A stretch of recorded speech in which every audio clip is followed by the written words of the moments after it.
الحمد لله نحمده ونستعينه ونستغفره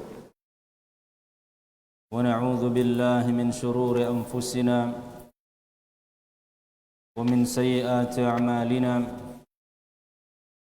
من يهده الله فلا مضل له ومن يضلل فلا هادي له أشهد أن لا إله إلا الله وحده لا شريك له وأشهد أن محمدًا عبده ورسوله يا أيها الذين آمنوا اتقوا الله حق تقاته ولا تموتن إلا وأنتم مسلمون يا أيها الناس اتقوا ربكم الذي خلقكم من نفس واحدة وخلق منها زوجها وبث منهما رجالا كثيرا ونساء واتقوا الله الذي تساءلون به والأرحام إن الله كان عليكم رقيبا يا أيها الذين آمنوا اتقوا الله وقولوا قولا سديدا يصلح لكم أعمالكم ويغفر لكم ذنوبكم ومن يطع الله ورسوله فاز فوزا عظيما أما بعد فإن أصدق الحديث كتاب الله وخير الهدى هدى محمد صلى الله عليه وسلم وشر الأمور محدثاتها فإن كل محدثة بدعة وكل بدعة ضلالة وكل ضلالة في النار معاشر المسلمين رحمني ورحمكم الله. Alhamdulillah, pada malam hari ini Allah Subhanahu wa taala masih memudahkan kita untuk beribadah kepadanya, mengumpulkan bekal-bekal untuk kehidupan yang kekal, untuk kehidupan akhirat kita, baik itu ibadah salatul jamaah dan juga ibadah talabul ilmi syar'i. Mudah-mudahan kita masuk dalam sabda Nabi sallallahu alaihi wasallam. Beliau mengatakan al-kayyis man dana nafsahu wa amila lima ba'dal maut.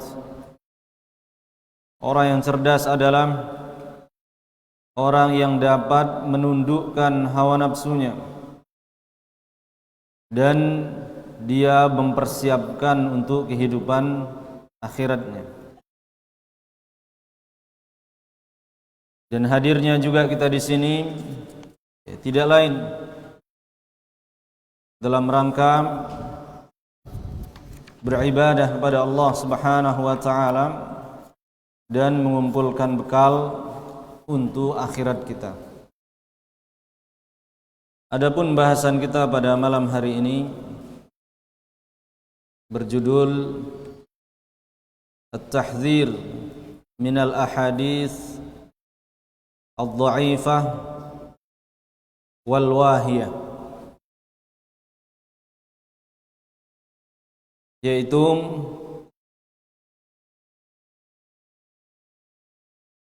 menghindari hadis-hadis yang lemah. Sudah kita bahas ini?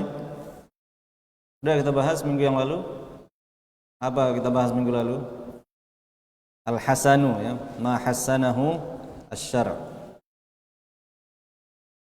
Ya, jadi sekarang ini at-tahdhir minal ahadits ad-dha'ifah wal wahiyah. Mewaspadai atau menjauhi hadis-hadis yang lemah, hadis yang dhaif.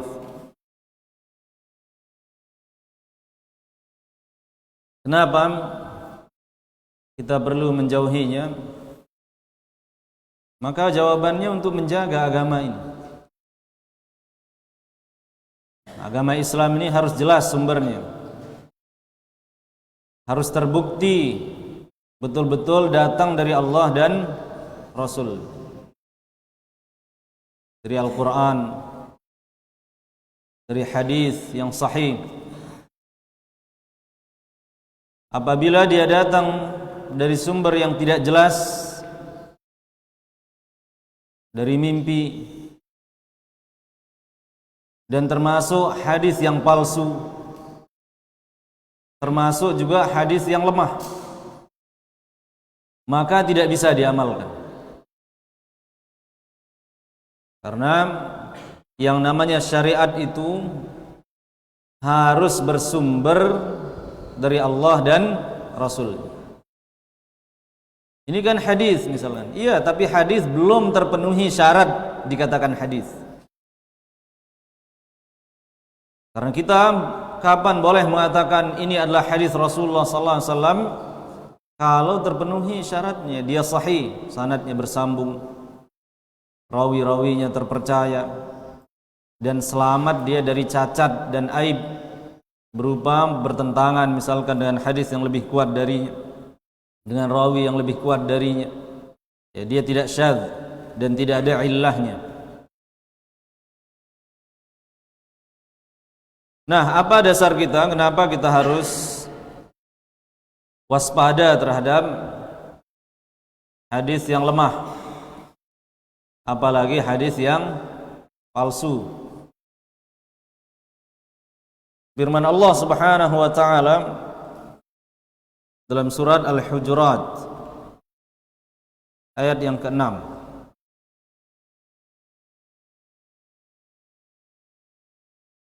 Allah Subhanahu wa taala berfirman, "Ya ayyuhalladzina amanu in ja'akum fasiqun binaba'in fatabayyanu." Wahai orang-orang yang beriman, apabila datang kepada kalian fasiqun, orang yang fasik, binaba'in, dia datang membawa berita, fatabayyanu, maka tabayyunlah terlebih dahulu. Apa ditabayyun? Cross check bahasa orang. Cek dia dulu. Kalau orang yang fasik datang membawa berita, disuruh kita cek dulu benar enggak yang dia bawa. Apalagi kalau yang dia bawa ini berkaitan dengan agama, maka lebih ketat lagi pengecekannya. Kenapa harus dicek? Karena tadi, kalau tidak dicek, orang buat-buat hadis lolos, orang bawa hadis palsu lolos, orang bawa bukan hadis dikatakan hadis lolos semuanya, sehingga akan bercampurlah yang hak dengan yang batil nanti. Tercemarilah kemurnian Islam ini melalui pintu hadis-hadis yang lemah dan palsu, sehingga rusak syariat ini, terkontaminasi dia dengan yang bukan dari syariat, gara-gara hadis yang lemah dan palsu. Makanya para ulama hadis mengatakan, laulal isnad laqala man syaa ma syaa. Kalaulah tidak ada ilmu sanad, niscaya siapa saja akan berkata seenaknya. Jadi orang-orang akan mengatakan ini hadis dengan seenaknya karena tidak ada sanad, tidak ada alat untuk membuktikan kebenarannya.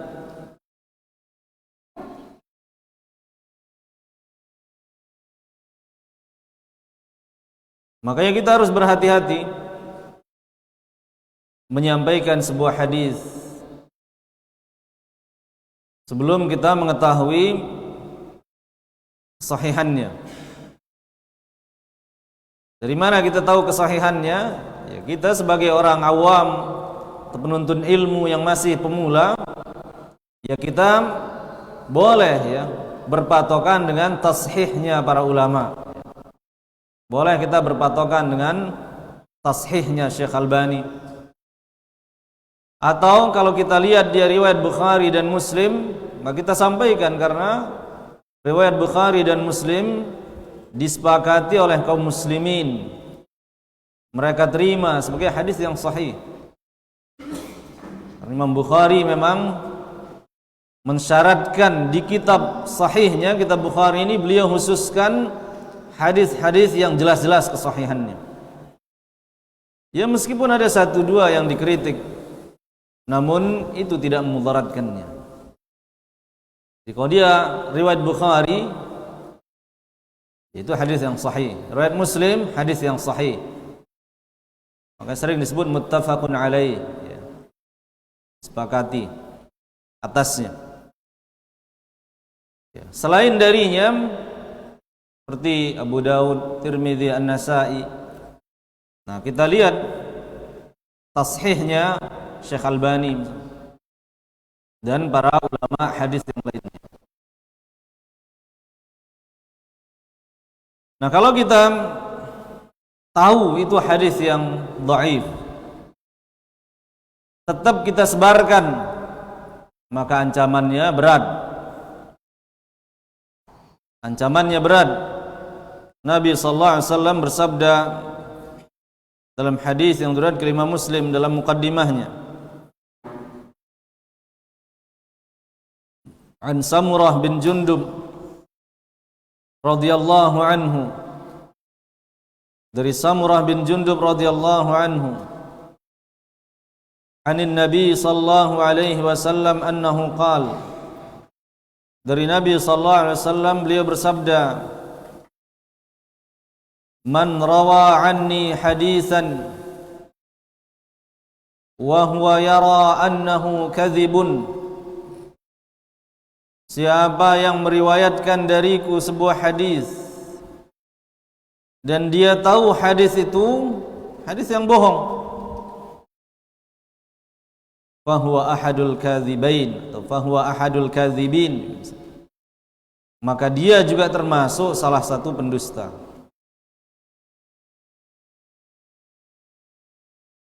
Jadi ini rambu-rambu yang sangat ketat dalam menyampaikan hadis. Jangan sampai kita mengatakan Rasulullah bersabda padahal Rasulullah tidak pernah bersabda. Dan sampai kita mengatakan ini adalah hadis Rasulullah sallallahu alaihi wasallam padahal dia bukan hadis Rasulullah sallallahu alaihi wasallam. Dalam hadis yang lain juga Nabi sallallahu alaihi wasallam mengancam dengan mengatakan, man kadzaba alayya muta'ammidan falyatabawwa maq'adahu minan nar. Siapa yang berdusta dengan sengaja atas namaku, maka siapkanlah tempatnya di neraka. Tidak boleh dusta atas nama Nabi, besar dosanya. Suruh booking tempat di neraka, siapkan tempat di neraka.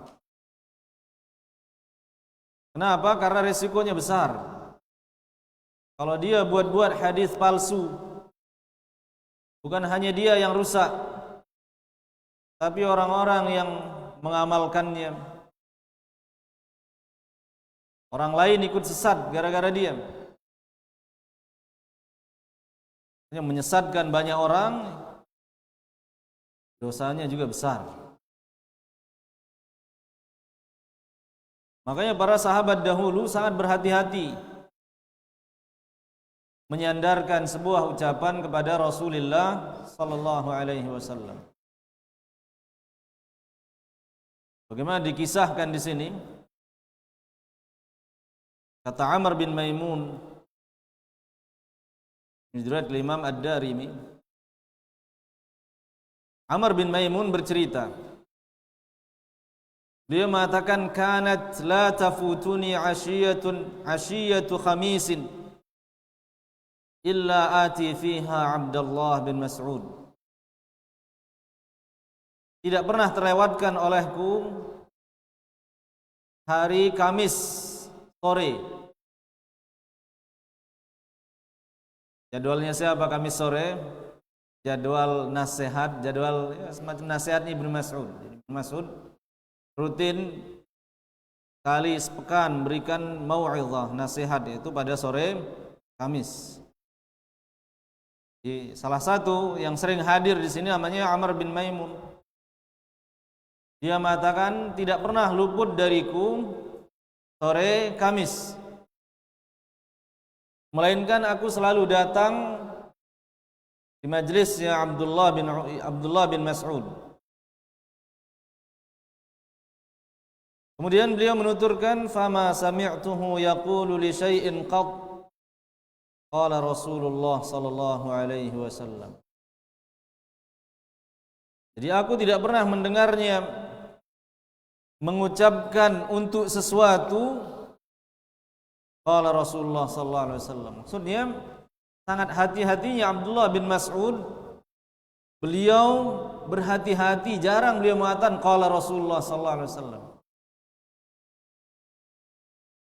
Hatta kanat zata ashiyatin, kecuali di suatu ketika, suatu sore, aku mendengarnya langsung mengatakan qala Rasulullah sallallahu alaihi wasallam. Tapi kata beliau, Abdullah bin Mas'ud ketika mengatakan qala Rasulullah sallallahu alaihi wasallam, dia sambil gemetar, ya. Fagrawraqat ainah wa intafakhat audajuh. Jadi berlinang air matanya dan juga terlihat urat-uratnya. Waqal, sambil mengatakan au mithlahu au nahwahu au syabihun bihi. Setelah dia mengatakan qala Rasulullah sallallahu alaihi wasallam, saking takutnya salah menisbatkan, beliau mengakhiri ucapannya dan mengatakan au mithlahu, kurang lebih seperti itu yang beliau sampaikan. Au syabihun bihi, kurang lebih mirip dengan ini yang beliau sampaikan. Jadi takutnya kalau menisbatkan yang utuh seperti itu, dia takut ternyata tidak seperti itu persisnya. Makanya selalu dia akhiri dan mengatakan au nahwahu, atau beliau mengucapkan yang semisal dengan ini, atau beliau mengucapkan mirip dengan yang aku sampaikan. Jadi untuk menghindari takutnya beliau menisbatkan sesuatu yang tidak pernah diucapkan oleh Rasulullah sallallahu alaihi wasallam.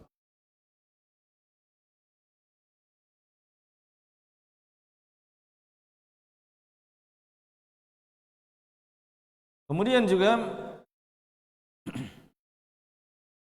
dari sahabat yang lainnya, ini juga dikisahkan oleh Imam Ad-Darimi. Wa qala Salih Ad-Dahhan, Salih bercerita, ma sami'tu Jabir bin Zaid yaqul qad qala Rasulullah sallallahu alaihi wasallam i'zaman wattiqa'an ay yakdziba alaihi. Kata beliau, aku tidak pernah mendengar Jabir bin Zaid mengatakan Rasulullah sallallahu alaihi wasallam telah bersabda, saking takutnya dia berdusta itu. Karena pengagungannya kepada Rasulullah sallallahu alaihi wasallam. Enggak berani mengada-ngada hadis itu. Nah, demikian pula kita yang hidup belakangan ini, di zaman mudahnya menge-share sesuatu, yang menyebarkan sesuatu, hanya 2 kali tekan menyebar ke seluruh dunia. Sebelum kita menyampaikan sebuah nasihat atau hadis, ya kita upayakanlah untuk lihat terlebih dahulu apakah hadis ini disahihkan oleh para ulama. Hadis ini diriwayatkan oleh Imam Bukhari dan Muslim. Baru kita menyampaikannya. Bahkan kaidah ini bisa diterapkan secara umum di dalam kita menyampaikan berita di Facebook kita, di WhatsApp kita, di HP kita. Mentang-mentang beritanya unik, beritanya menarik, langsung disebarkan, ternyata berita bohong. Termasuklah kita pembohong. Kita sudah sebarkan kemana-mana, ternyata berita dusta, berita penipu. Termasuklah kita penipu. Jadi jangan kita bangga menjadi orang pertama menyebarkan sesuatu yang baru. Tidak ada keutamaannya. Maka tahapannya sebelum menyebarkan, lihat dulu benar enggak. Kalau benar, lihat lagi bermanfaat enggak. Kalau benar namun enggak ada manfaatnya, untuk apa? Kalau dia benar beritanya dan bermanfaat, nah kita sebarkan dia. Jadi apa yang kita ambil faidah dari ayat dan hadis di atas? Faidah yang pertama, at-tahdzir minal ahadits adh-dha'ifah wal wahiyah. Yaitu hendaklah kita menjauhi hadis-hadis yang lemah, yang dhaif.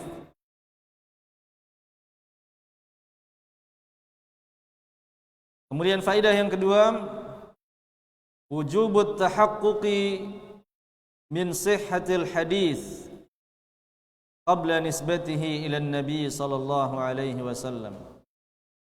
Wajibnya kita mengecek dulu kesahihan hadis sebelum kita menyandarkannya kepada Nabi sallallahu alaihi wasallam. Banyak hadis yang dhaif, banyak hadis yang palsu juga banyak.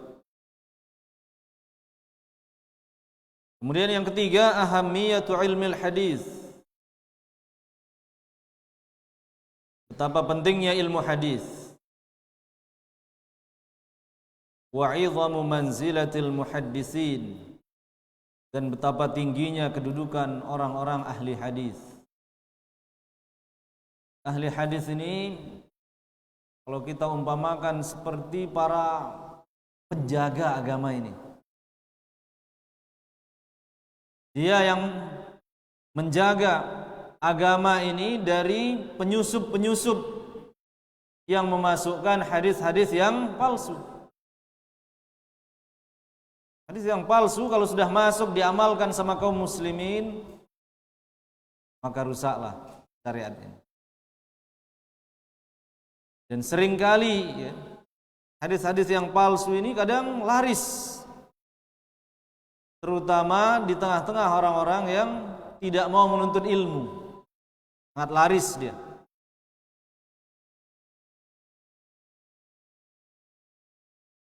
Kemudian faedah yang keempat,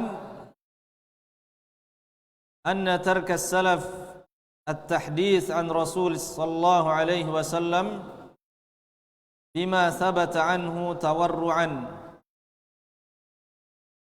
wa khasyata zalal. Bahwasanya para salaf terkadang mereka tidak berani menyampaikan sebuah hadis dari Rasulullah sallallahu alaihi wasallam karena kehati-hatian, takut dia berbohong. Ada para salaf tidak berani bermudah-mudah gitu. Langsung mengatakan qala Rasulullah, sangat hati-hati dia. Karena besarnya ancaman orang mengatakan qala Rasulullah, ternyata Rasulullah tidak pernah mengucapkannya. Nah, ini menunjukkan apa? Larangan keras berarti meriwayatkan hadis yang lemah, hadis yang dhaif, apalagi hadis yang palsu.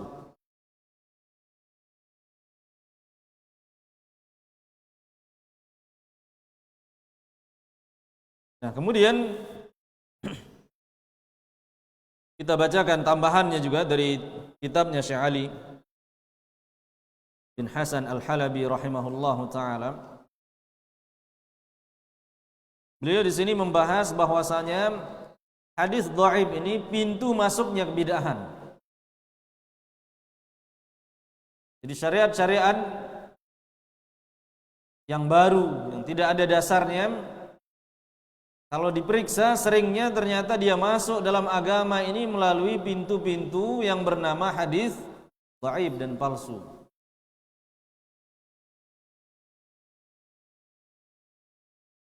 Makanya beliau di sini menukil ucapannya Al-Hafidh Abdul Khattab.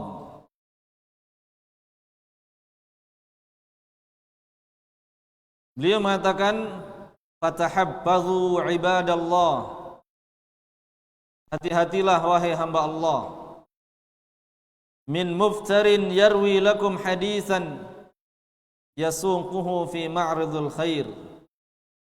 Hati-hatilah terhadap pembohong. Dia bawakan hadis-hadis yang lemah, hadis-hadis yang palsu untuk kebaikan, katanya. Jadi tetap meskipun niat kita baik, misalkan dia ingin menyemangati orang, akhirnya dia buat hadis. Keutamaan melakukan ini dapat 1000 bidadari. Rasulullah SAW mengatakan demikian. Ternyata gak ada ini riwayatnya, bohong. Loh, saya kan berbohong untuk menyemangati orang, untuk kebaikan. Maka kata beliau gak boleh. Fasti'malul khair yanbaghi an yakuna masyru'an minar Rasul sallallahu alaihi wasallam. Jadi mengamalkan sebuah kebaikan hendaklah harus ada syariatnya dari Rasul sallallahu alaihi wasallam. Gak cukup niat baik saja. Kalau kita ingin berbuat baik, tidak cukup niat baik saja, butuh dia juga contoh dari Rasul sallallahu alaihi wasallam. Kalau hanya modal niat baik tanpa ada syariat dari Allah dan Rasulnya, semua kita bisa nanti buat syariat. Pas dikomplain tinggal bilang, niat saya kan baik. Ada yang buat cara sholat baru, cara puasa baru, cara zikir baru, cara yang terbaru, cara sholat 2024 misalnya terbaru.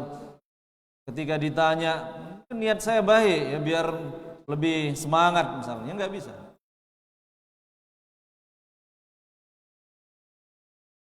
Kemudian beliau melanjutkan masuk ucapannya Abdul Khattab, "Fa-idza shahha annahu kadzibun kharaja 'anil masyru'iyyah." Apabila telah terbukti hadisnya bohong, maka keluarlah amalan tersebut dari syariat ini. Enggak termasuk, enggak memenuhi syarat menjadi syariat. Jadi ada sebuah amalan telah diteliti, enggak ada hadisnya, enggak ada dalilnya, kecuali hadis-hadis yang lemah, hadis-hadis yang palsu. Maka amalan tersebut bukanlah syariat. Wa kana musta'miluhu min khidamis syaitan, kata beliau. Dan orang-orang yang terus mengamalkannya, maka dia telah membantu syaitan. Listi'malihi hadisan ala Rasulillah sallallahu alaihi wasallam lam yunzilillahu bihi min sultan. Karena dia menyandarkan sebuah hadis dari Rasulullah sallallahu alaihi wasallam padahal tidak ada buktinya.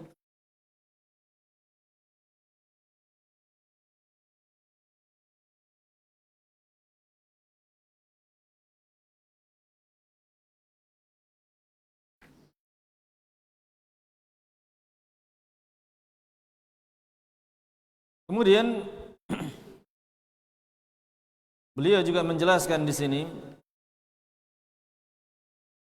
bahwa para ulama melarang mengamalkan hadis yang dhaif baik dalam masalah aqidah, masalah hukum, bahkan dalam fadhailul a'mal. Dan ini pendapat yang rajih. Hadis yang dhaif tidak boleh diamalkan dalam seluruh aspek syariat.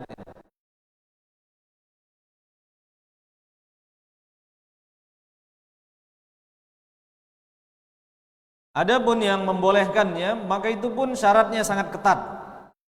Sama saja sebenarnya tidak membolehkan. Syaratnya tidak mungkin kita penuhi.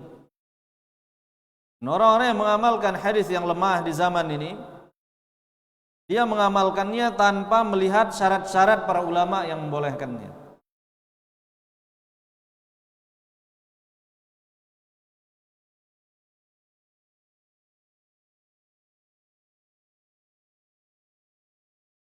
Nah, kita bacakan syarat-syarat yang dibawakan oleh beliau di sini.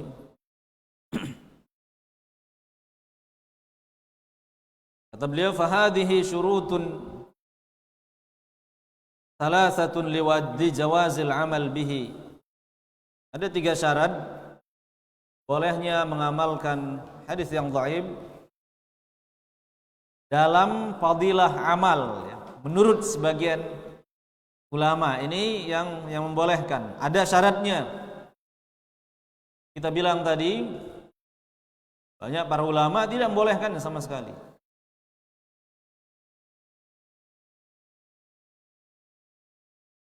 Itu yang kita pegang. Dan ini yang membolehkannya, ini syaratnya kita lihat cukup ketat. Yang pertama kata beliau, alla yakuna mawdu'an. Jangan hadis yang lemah itu sampai ke derajat maudhu'. Maudhu' itu apa? Palsu. Kapan hadis dikatakan palsu? Kalau salah satu rawinya pembohong, terkenal kadzdzab, pendusta, hadisnya maudhu'. Kalau hadisnya enggak ada sanadnya sama sekali, ini bukan hadis, la aslalahu. Enggak ada sanadnya sama sekali. Hadis yang dhaif ini ada sanadnya, tapi salah satu rawinya ada yang dusta.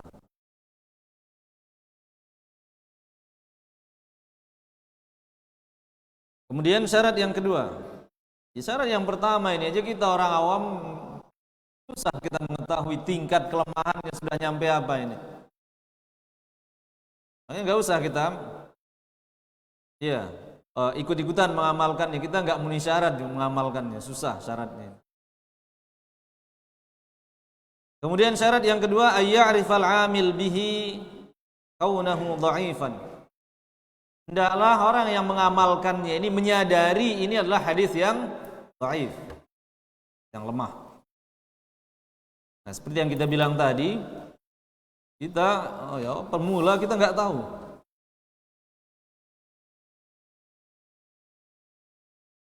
Kita cek dulu, dia pastikan. Kalau kita dikasih tahu ini hadisnya lemah, kita tetap mau amalkan, ternyata lemahnya parah sampai ke derajat palsu. Kemudian yang ketiga, alla yushhiral amala bihi. Jangan dia sebarkan. Berarti dia sendiri-sendiri mengamalkannya, karena hadis yang dhaif tidak layak untuk disebarkan.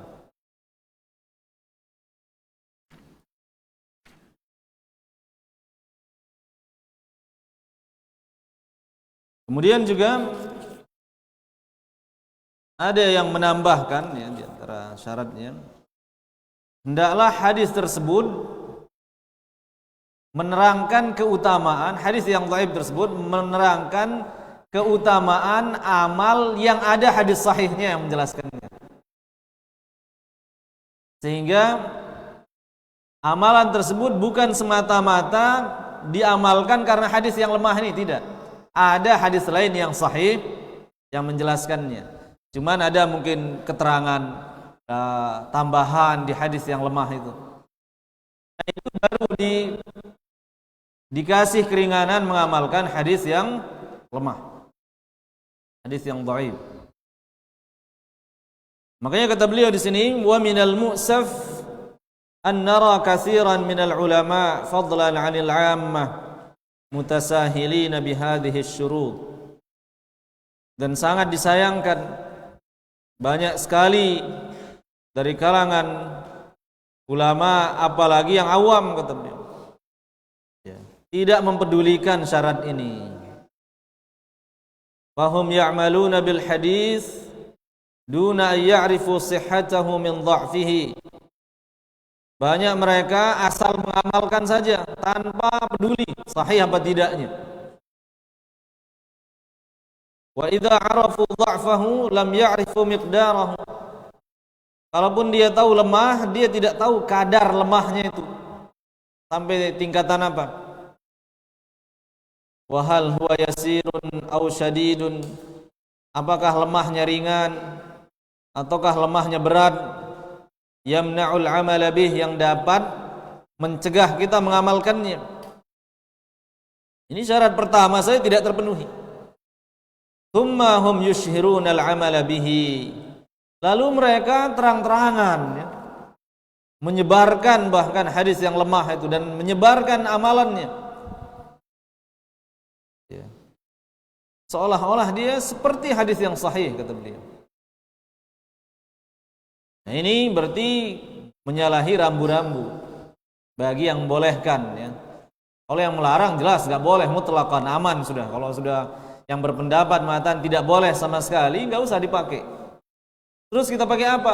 Banyak hadis yang sahih yang lain. Saya tetap mau pakai misalnya, ya ini syaratnya 3. Saya tidak mau pakai syarat ini. Enggak, berarti enggak benar, ya. Melanggar. Rata-rata kata beliau yang mengamalkan, yang berpendapat mengamalkannya ini tidak diindahkan syarat ini. Dia keliling membawakan hadis lemah kemana-mana, membacakan hadis yang dia tahu kelemahannya, berarti hilang syarat yang ketiga ini. Dan dampaknya kata beliau, walidzalika kasratil ibadat allati la tasihhu bainal muslimin. Sehingga menyebar luaslah ibadah-ibadah yang tidak jelas, yang tidak ada dasarnya, yang tidak sahih. Menyebar ramalan ini di tengah-tengah kaum muslimin karena disebarkan terus hadis-hadis yang lemah itu tentang keutamaan ini, padahal tidak ada dasarnya, sehingga muncullah kemudian ibadah-ibadah yang baru melalui hadis-hadis yang lemah. Kemudian dampak berikutnya kata beliau, wasarafathum 'anil ibadatis sahihah allati waradat bil asanidits tsabitah.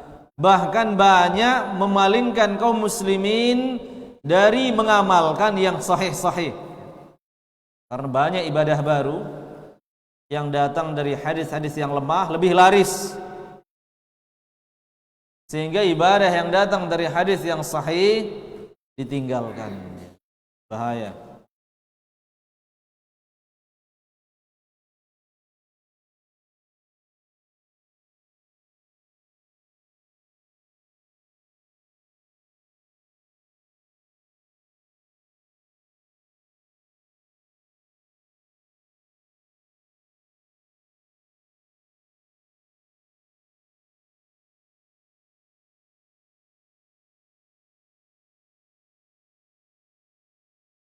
Kemudian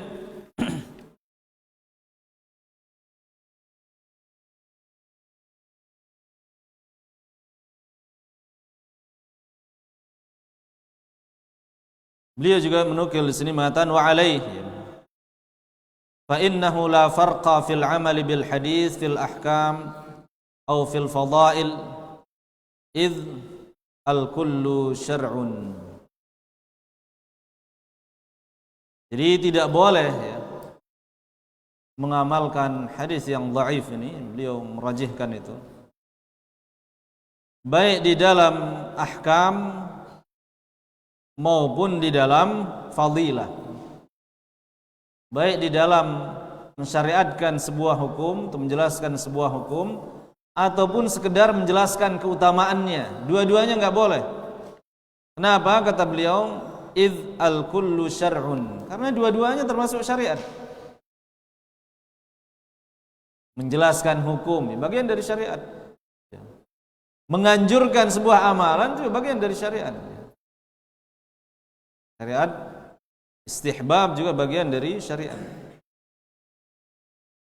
Makanya yang paling aman adalah seperti yang beliau rajihkan, bahwasanya tidak boleh mengamalkan hadis-hadis yang lemah, baik dalam masalah hukum ataupun masalah fadilah amal. Kenapa? Karena hadis yang dhaif menjadi celah atau pintu masuknya bid'ahan, sehingga membuat sunnah-sunnah yang ada menjadi mati. Kemudian juga hadis yang sahih sangatlah banyak. Kalau kita betul ingin nyari pahala, sungguh amal-amal yang terdapat dalam hadis yang sahih tidak habis kita amalkan saking banyaknya. Untuk apa lagi kita menyusahkan diri dengan mencari amalan-amalan dari hadis-hadis yang lemah. Iya, karena sudah azan, kita azan dulu.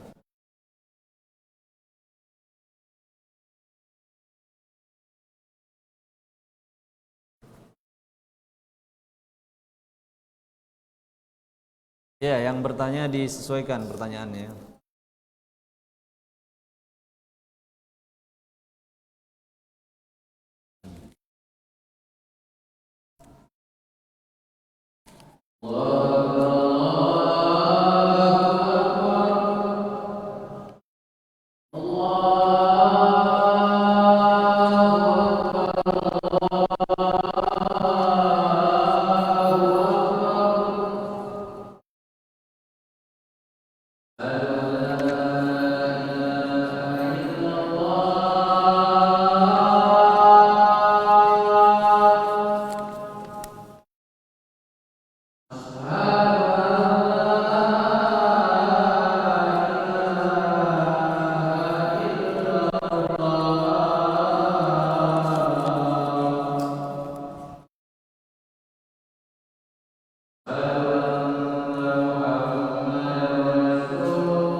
Ya, alhamdulillah, salatu wassalamu ala rasulillah wa ala alihi wa sahbihi wa wala hamma ba'du.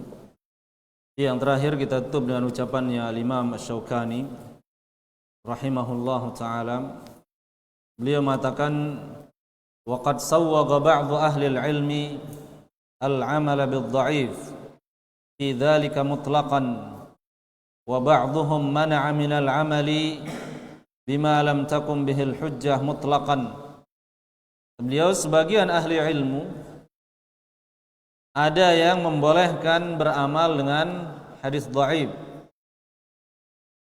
Sebagian mereka lagi melarang mengamalkan hadis yang tidak memenuhi syarat untuk dijadikan hujjah. Teman, hadis yang dhaif tidak boleh diamalkan secara mutlak.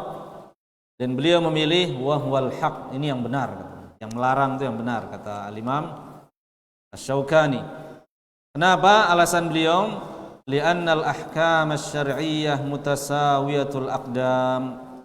Karena hukum-hukum syar'i itu sama, setara. Fala yahillu ayyunsaba ila syar' ma lam yathbut kaunuhu syar'an. Maka tidak boleh ya, menyandarkan kepada syariat kecuali yang betul-betul telah ditetapkan oleh syariat. Enggak boleh kita mengatakan ini hukumnya mustahab, ya, ini hukumnya wajib, padahal syariat tidak pernah. Dianjurkan begini, padahal syariat tidak menganjurkan. Tidak boleh. Li'anna dzalika minat taqawwuli ala Rasulillah bima lam yaqul. Karena itu termasuk ya, berbicara ya, mengatasnamakan Rasulullah sallallahu alaihi wasallam padahal Rasul tidak mengucapkannya, tidak pernah mengatakannya.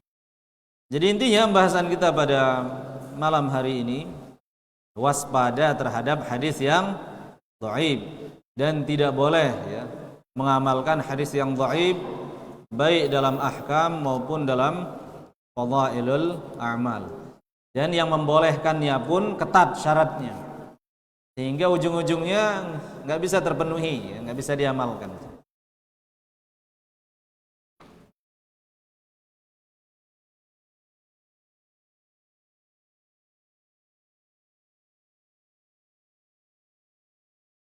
Ya, di sini ada beberapa pertanyaan. Jika ada perawi yang kuat hafalannya dan juga ada perawi yang lemah hafalannya, apakah hadis sahih atau dhaif? Iya, jadi yang dinilai bukan hanya satu ya. Oh, yang dilihat masing-masing ya. Satu aja yang lemah, ya bisa mempengaruhi hadis itu menjadi hadis yang lemah. Tapi lemahnya ringan kalau masalah karena hafalannya saja yang lemah. Nanti dicarikan dia penguat. Kalau ada orang lain meriwayatkan juga hadis tersebut, lemah hafalannya, berkumpul orang lemah hafalan dengan lemah hafalan, nah jadi dia hasan hadisnya, saling menguatkan.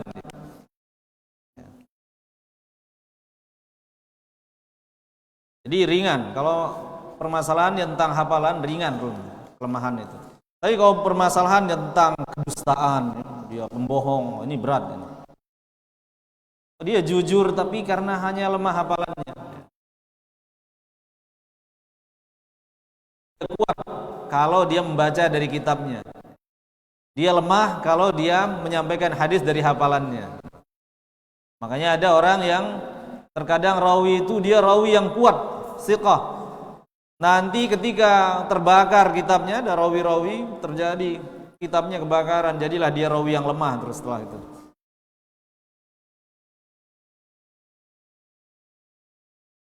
Kemudian pertanyaan berikutnya, apakah hadis-hadis kebersihan adalah sebagian dari iman, adalah hadis yang dhaif? Yang lafaz an-nadhafatu minal iman ini bukan hadis, itu kata-kata bijak ya. Tapi secara makna benar kalau maknanya ya. Karena Nabi pernah bersabda at-tuhuru syatrul iman. Nah, itu hadis yang sahih. Jadi tidak semua kata-kata indah itu langsung kita katakan ini hadis, enggak bisa ya. Beda mengatakan hadis dengan kata-kata yang bijak. Dia katanya bagus, artinya bagus, tapi belum tentu dia hadis. Jangan kita katakan kan bagus ini, masa bukan hadis? Ya bukan begitu kaidahnya ya. Jadi maknanya ya memang benar kalau dari segi makna, namun dari segi sanad enggak ada karena bukan hadis.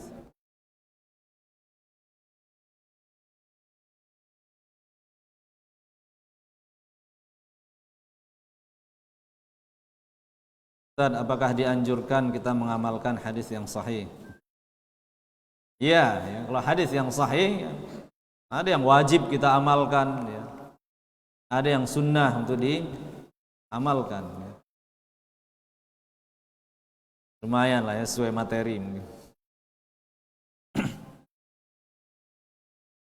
Ustaz, apa benar ada hadis yang mengatakan nanti di akhir zaman ada segelas air yang diperebutkan seluruh manusia dan siapa yang kuat dia yang dapat? Ya, masalah-masalah yang berkaitan dengan perkara gaib tentang masa depan kita tidak boleh percaya kecuali kita tahu hadisnya. Kalau kita tidak tahu hukum asalnya, kita tidak boleh mempercayainya. Makanya setiap ada yang mengabarkan kita peristiwa dengan hadis, tanyakan hadisnya sahih apa enggak, riwayat siapa. Dia yang kita tanyakan. Jangan pas dengar kita diam aja, nyari, nanya ke orang lain. Tanyakan kepada dia yang membawakan itu. Mungkin dia bawa dari mana gitu, biar tidak menjadi PR bagi antum. Ustaz, apa hukumnya mengungkit kebaikan dan cara mengungkit kebaikannya itu dengan cara merendahkan? Apakah itu termasuk tidak ikhlas dan tidak diterima amalannya? Syukran. Ya, hukumnya jelas ya, mungkin dapat membatalkan pahala sedekah. Allah berfirman, ya ayyuhalladzina amanu la tubtilu sadaqatikum bil manni wal adza. Orang yang beriman, jangan kalian batalkan sedekah kalian dengan bil manni. Manni itu menyebut-nyebutnya, mengungkit-ungkitnya. Wal adza, dengan menyakiti orang diberikan. Dipermalukan misalkan di depan umum. Kalau bukan saya ngasih dia baju ini, enggak punya baju, orang ini lihat dia nih misalkan gitu. Ini tidak dibenarkan seperti ini. Kecuali kata para ulama dalam rangka mengingatkannya. Ya. Misalkan seorang bapak, ya, atau seorang membiayai anaknya sekolah banyak, tapi kabur terus belajar, malas terus. Bisa dia mengatakan, kamu ini biaya yang kita keluarkan besar,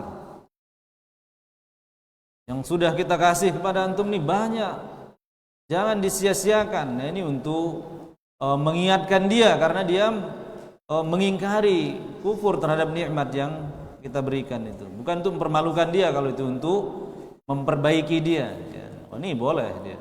Misalkan kepala sekolah, mudir mengatakan, antum di sini sudah disiapkan tempat yang bagus, rajin belajar, sudah ditanggung kebutuhannya, harus semangat. Nah, ini tidak termasuk mungkin ya. Karena ini dalam rangka mengingatkan ya, atau menasehati. Jadi kalau yang mungkin tujuannya untuk berbangga atau merendahkan saudaranya, ini yang membatalkan pahala sedekah. Apa boleh kita membaca bismillah di saat imam dengan suara yang keras, suara yang jahar mungkin ya, yang keras ya. Dan apa dalilnya Ustaz? Iya, para ulama menjelaskan bahwasanya Nabi sallallahu alaihi wasallam ketika menjadi imam ya, dituturkan oleh Aisyah radhiyallahu anha, Nabi senantiasa mulai dari bacaan alhamdulillahirabbil alamin. Itu yang didengar oleh Aisyah ketika Nabi salat. Artinya beliau tidak mendengar suara bismillahnya, kecil suaranya. Namun di riwayat yang lain ya, batas yang anda ingat dari Abu Hurairah ya, mengatakan Nabi SAW menjaharkan basmalah, sehingga digabungkan dua riwayat ini bahwasanya Nabi lebih sering ya, membaca basmalah itu dengan sir, dan kadang-kadang ya, sesekali juga membacanya dengan suara yang jahar, yang terdengar ya. Jadi boleh sesekali dipraktekkan bismillahirrahmanirrahim, dan dia alhamdulillahirabbil alamin, dan seterusnya. Ya, ini saja yang bisa kita jawab pada kesempatan malam hari ini. Dan untuk kedua kalinya kita sampaikan Ustaz Abdullah tidak bisa mengisi di malam hari ini karena ada keperluan, dan mudah-mudahan bisa beliau mengisi kembali di pekan-pekan selanjutnya. Demikian, subhanakallahumma bihamdik, asyhadu an la ilaha illa anta, astaghfiruka wa atubu ilaik. Wassalamualaikum warahmatullahi wabarakatuh.